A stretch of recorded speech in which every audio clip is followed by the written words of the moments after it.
রাজত্ব চিরস্থায়ী নয়, ক্রিকেট রাজ্যেও এই কথাটি সত্য।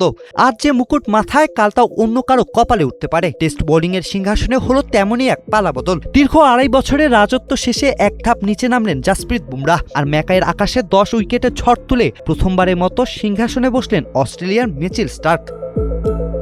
2024 সালের ফেব্রুয়ারি থেকে শীর্ষস্থানটা বুমরার দখলে। গতি, সুইং এর নিখুঁত ইয়র্কারে তিনি যেন ব্যাটারদের জন্য হয়ে উঠেছিলেন এক চলমান দুঃস্বপ্ন।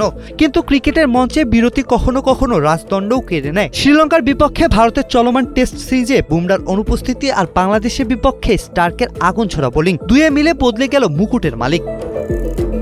একমাত্র স্মার্ট সিটি বসুন্ধরা, আধুনিকতায় এক ধাপ এগিয়ে। ম্যাকাইয়ের দ্বিতীয় টেস্টের 10 উইকেট। 36 বছর বয়সী স্টার্ক যেন পুরনো তলোয়ারে নতুন ধার বসিয়ে নেমেছিলেন। তার সেই বিধ্বংসী পারফরমেন্স তাকে এক লাফে 2 ধাপ উপরে তুলে দিল। পেছনে পড়ে গেলেন বুমরাহ ও নিউজিল্যান্ডের ম্যাট হেনরি।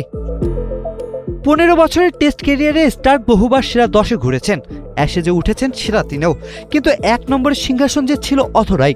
অবশেষে সেই অপেক্ষারও অবসান। বুমরাহ এখন 2-এ, হেনরি 3-এ, প্যাট কামিন্স 4 নম্বরে এসেছেন, আর নাথান লায়ন ঢুকেছেন সেরা 10-এ। এক রাজত্বের ইতি, আরেক রাজত্বের শুরু। ম্যাকাইয়ের 10 উইকেট তাই শুধু পরিসংখ্যান নয়, স্টার্কের ক্যারিয়ারে মুকুটে এ যেন সবচেয়ে ঝলমলে পালক। জুবায়ের হোসেন বাপ্পি, কালের কণ্ঠ।